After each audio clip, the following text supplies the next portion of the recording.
हरे कृष्णा। अश्वक्रांते रथाक्रांते विष्णुक्रांते वसुंधरे मृतिके हर में पापम जन्मया पूर्व संचितम। अर्थात पद्म पुराण में कहा गया है, वसुंधरे तुम्हारे ऊपर अश्व और रथ चला करते हैं। भगवान विष्णु ने श्री वामन अवतार धारण कर तुम्हें अपने पैरों से नापा था। मृतिके, मैंने पूर्व काल में जो पाप संचित किया है उस मेरे ऊपर उस पाप को हर लो।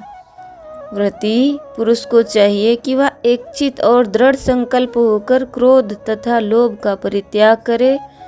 अस्पृश्य, पाखंडी, मिथ्यावादी, ब्राह्मण निंदक, आगम्य स्त्री के साथ गमन करने वाले, अन्याय, दुराचारी, परधनहारी और परस्त्रीगामी मनुष्य से वार्तालाप न करें। भगवान केशव की पूजा करके उन्हें नैवेद्य भोग लगाएं। घर में भक्ति युक्त मन से दीपक जलाकर रखें। पार्थ, उस दिन निद्रा और मैथुन का परित्याग करें। धर्म शास्त्र का पाठन करें, करते हुए संपूर्ण दिन व्यतीत करें। हे राजन, भक्ति युक्त होकर रात्रि में जागरण कीर्तन करें। ब्राह्मणों को दक्षिणा दें और प्रणाम करके उनसे त्रुटियों के लिए क्षमा मांगे। जैसे कृष्ण पक्ष की एकादशी है वैसे ही शुक्ल पक्ष की एकादशी है। इस विधि से भी उसका व्रत करना चाहिए और महामंत्र का जाप करना चाहिए। रात्रि में जागरण करें। एकादशी के दिन 16 माला, 25 माला या 32 माला का जाप करें और कीर्तन करें। भगवान से प्रार्थना करें कि वो हमें आध्यात्मिक शक्ति प्रदान करें। तो चलिए हम एकादशी की कथा की ओर चलते हैं। कृष्ण मास, कार्तिक मास कृष्ण पक्षी की रमा एकादशी का महात्म्य।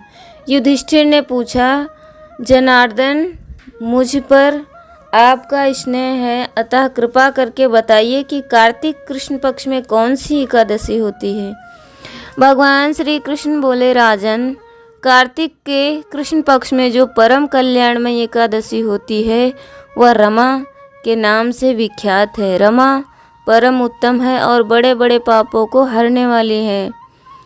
पूर्व काल में मुचकुंद नाम से विख्यात एक राजा हो चुके हैं जो भगवान विष्णु के भक्त और सत्य प्रतिज्ञ थे।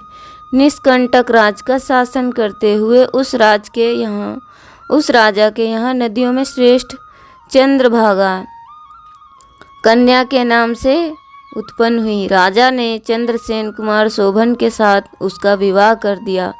एक समय की बात है कि शोभन अपने ससुर के घर आए। उनके यहाँ दशमी का दिन आने पर समूचे नगर में ढिंढोरा पिटवाया जाता था कि एकादशी के दिन कोई भी भोजन ना करे। इस डंके की घोषणा सुनकर शोभन ने अपनी प्यारी पत्नी चंद्रभागा से कहा, प्रिय, अब मुझे इस समय क्या करना चाहिए, इसकी शिक्षा दो। चंद्रभागा बोली, हे प्रभु, मेरे पिता के घर पर तो एकादशी के दिन कोई भी भोजन नहीं करता। हाथी, घोड़े, हाथियों के बच्चे तथा अनन्य पशु भी अन्न, घास तथा जल का सेवन तक नहीं कर सकते। फिर मनुष्य एकादशी के दिन भोजन कैसे कर सकता है। प्राणनाथ, यदि आप भोजन करेंगे तो आपकी बड़ी निंदा होगी। इस प्रकार मन में विचार करके अपने चित्त को दृढ़ कीजिए। शोभन ने कहा, प्रिय, तुम्हारा कहना सत्य है। मैं भी आज उपवास करूँगा और देव का जैसा विधान है वैसा ही होगा। तो चंद्रभागा से उनके पति बोले कि आज के दिन मैं भी उपवास करूँगा, फिर ईश्वर की जैसी इच्छा है वैसा ही होगा। तो भगवान श्री कृष्ण बोले कि इस प्रकार दृढ़ निश्चय करके शोभन ने व्रत के नियम का पालन किया। क्षुब्धता से उनके शरीर में पीड़ा होने लगी, अतः वे बहुत दुखी हुए। भूख की चिंता में पड़े पड़े सूर्यास्त हो गया।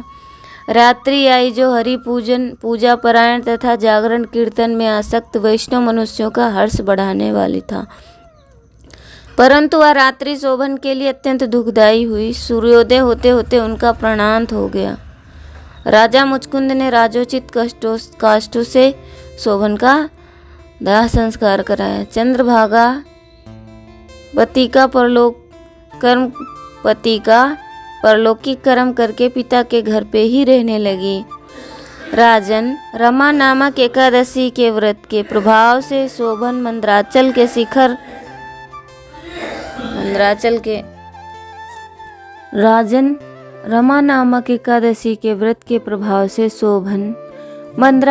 शिखर पर बसे हुए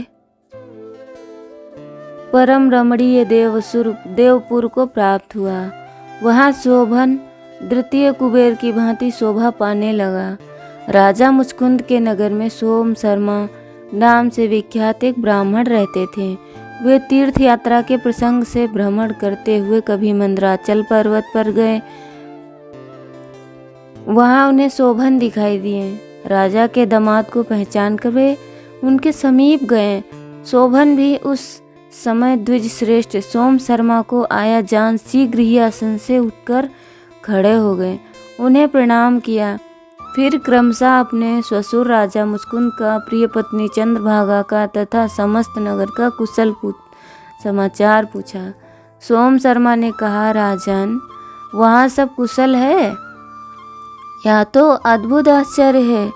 ऐसा सुंदर विचित्र नगर तो कहीं किसी ने भी नहीं देखा होगा। बताओ तो सही, तुम्हें इस नगर की प्राप्ति कैसे हुई?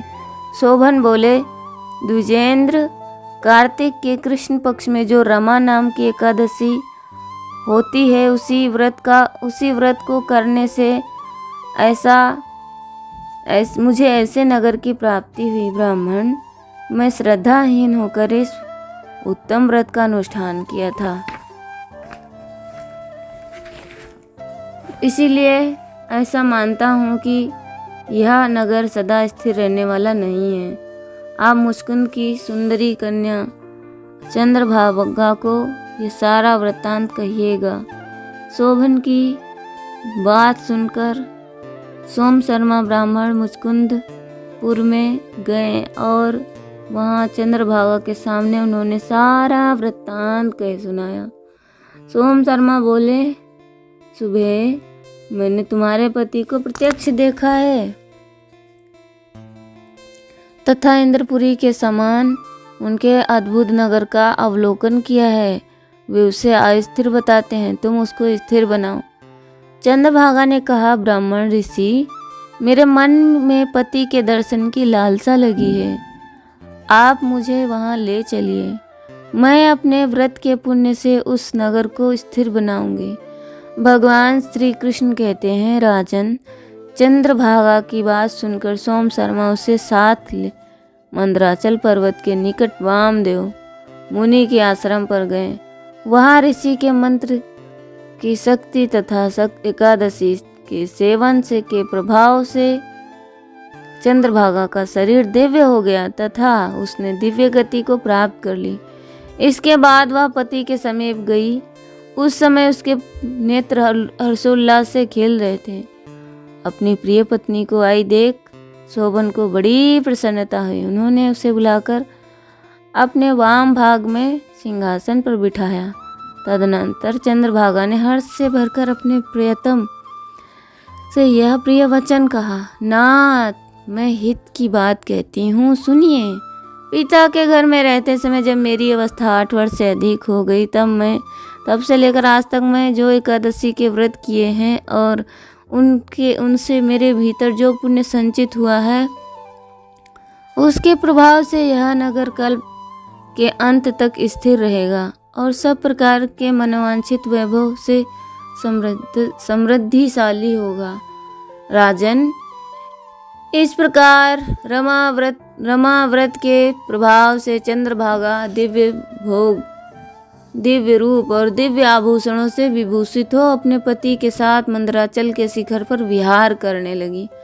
राजन, मैंने तुम्हारे समक्ष रमाया नामक एकादशी का वर्णन किया है। यह चिंतामणि तथा कामधेनु के समान सब मनोरथों को पूर्ण करने वाली है।